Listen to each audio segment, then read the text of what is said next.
Hello there, Sarah from 17 once again, introducing you to my Mass Effect 3 Insanity Difficulty video walkthrough. So this is Tuchunka Revisited, and we're going to be going to the city ruins to locate the bomb. Once again, there is a potential that this could be a skippable mission. I'm not too sure, but I'd do it anyway. It's not too long, but there's still some length to it, and it does have a couple of difficult sections that can be made easier if you know what you're doing. But you'll notice there is a whole host of shit to do on Tuchunka. We're going to be visiting this place a lot, because there's the whole genophage stuff we're going to be doing, there's the stuff we've just done, so you're going to be seeing a lot of this planet, and I like that. I wish there was more planets like this one with just a ton of stuff to do on them, and I'm hoping I'm going to discover more of them as I play on my new playthrough. But at this moment in time, I've kind of been surprised on how much they've forced you down the main quest line. Because if anybody played the first Mass Effect, like, the very first choice you were given was go here or go here. Or there's somebody you could try and find if you look around in this place. And you were immediately given more choice than I think you get in this entire game. So I'm hoping to prove that observation wrong, but who knows. Anyhow, the start of this is interesting because the more aggressive you push this kind of like beach, or it's kind of like, you know, fighting your way up the beaches of Normandy, even though it's, you know, nowhere near as significant or historical or horrendous. But one thing that is kind of gay, these mortars that land, they don't injure you, but they will obscure your screen a little bit. I don't know if they shake you too much, because one thing that I fucking hate with games is when they make the screen shake, and there is a level later on that does exactly that, and, you know, the person who designed that level and designed that screen shake, if I met him, I would punch him in the face. I would eat him. Eat him? That's the most disgusting thing I've ever said. I would feed him, sorry, his teeth. Because I don't like it. It's, ugh. I mean, there's a couple of interesting things they tried to do on this game. You'll remember on Mass Effect 2, there was that whole level where your shield would disappear because if you were out in the sun, because there was a really, really strong sun on that level. And that was a cool concept, because it reminded me of Pitch Black and stuff like that. It reminded me of Chronicles of Riddick, sorry. And I thought it was cool. And they've tried to do it again, but the problem I have is on this game, it's against the Geth, and it's something that doesn't hurt the Geth. And it'd be cool if it did it to both of you, because then it'd be kind of fair, but instead they're just shitting on you with their guns while you've got to watch out for this environmental hazard. And it just gets a little bit frustrating. But I don't know, man. The level, I think it's the lair of the Shadow Broker, where you were on the outside of the ship and it had those lightning rods on it. That was one of the most epic scenes from any Mass Effect, and I wish there was just more events up to that kind of scale, because, I don't know, I really bonded with that section of that game. Something great on it. But as I was saying, this section here, the faster you push this little beachhead, this little runway, the easier it is, because if you can get aggressive, you can pretty much get ahead of the spawns, and you can kill them all a lot quicker than you normally would. That's me using a concussive shot and realising why I don't use the concussive shot. Because as fun as it is in multiplayer, in single player, unless you spec that way, and even when you do, it's still kind of fucking useless unless you're pushing an enemy off a ledge. But just keep on going forward. There's a lot of Centurions, and you just want to take them out as quick as you can. And like I say, everybody will probably have a different scenario for this, a different strategy, but I'm just going to be pushing up the beach as quick as I can, nailing dudes, watching out for grenades, and we're going to be moving forward to trying to find the Primarch's son, who's on his mission to, you know, I've got to complete my mission and all that bravado bullshit. But just keep shooting dudes, keep firing weapons, keep doing your thing.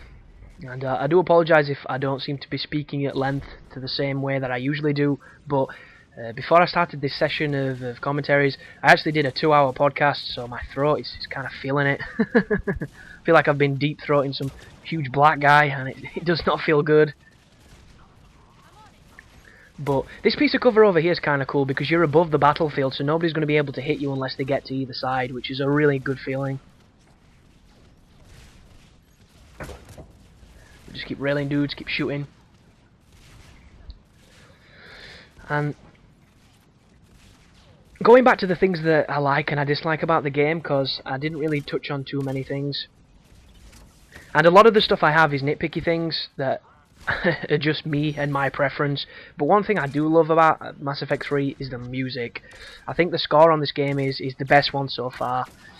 It's a little bit more subtle than the the other games. There's definitely a more subtlety to some of the instruments. Look at me trying to get away from that grenade, but this game is so fucking clip happy.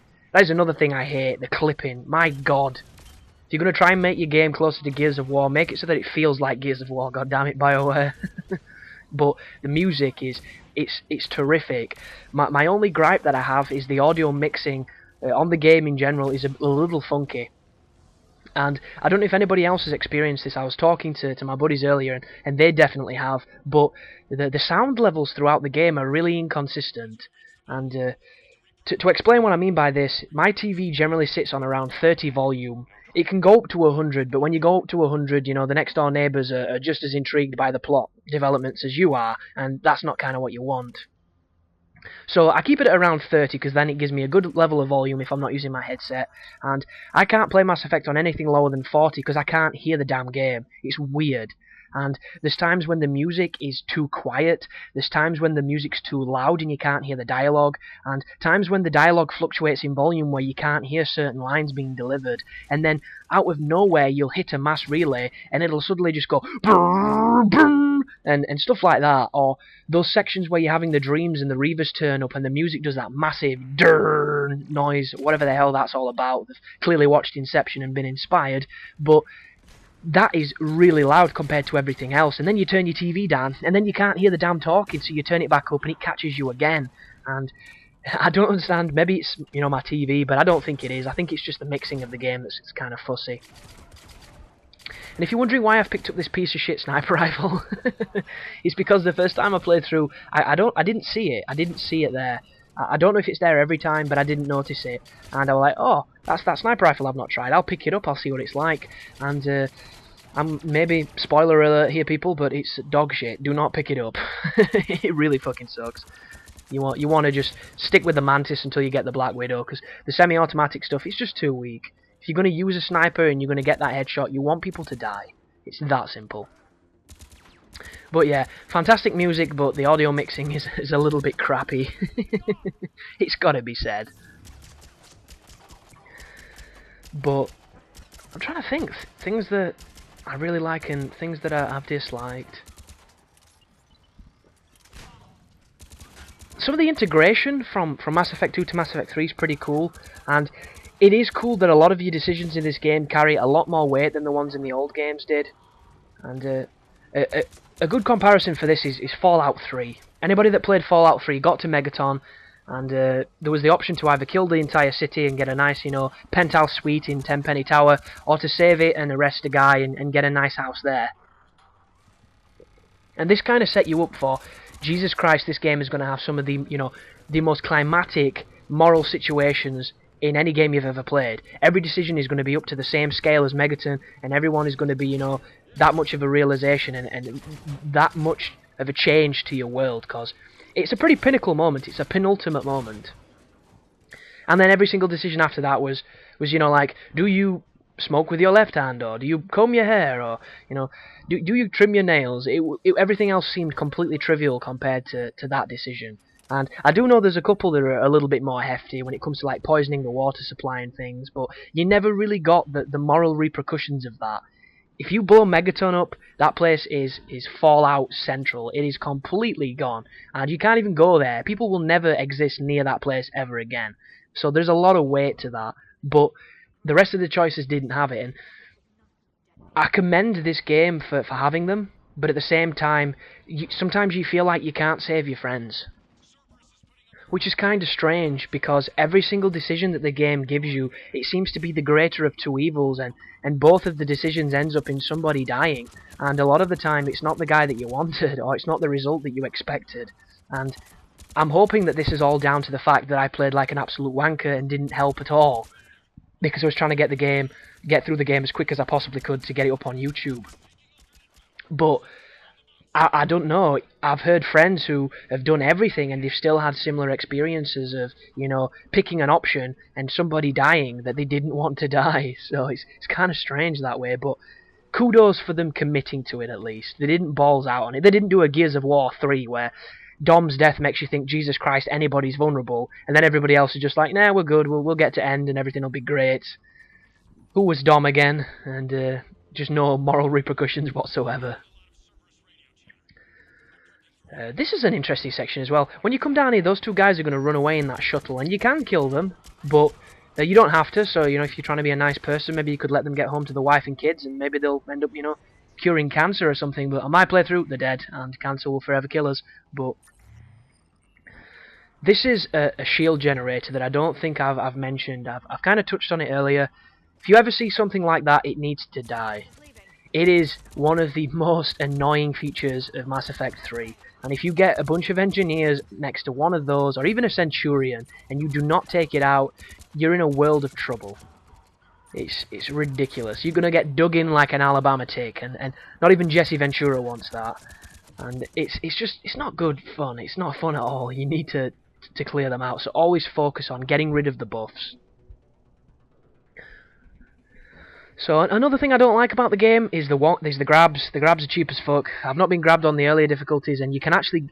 I tell a lie, I've been grabbed by a husk, and I got him off before he did any damage. So the severity of the grabs is indicative of your difficulty, so that's something to bear in mind. But at the same time, I don't like it when the game takes control away from you. It's unnecessary.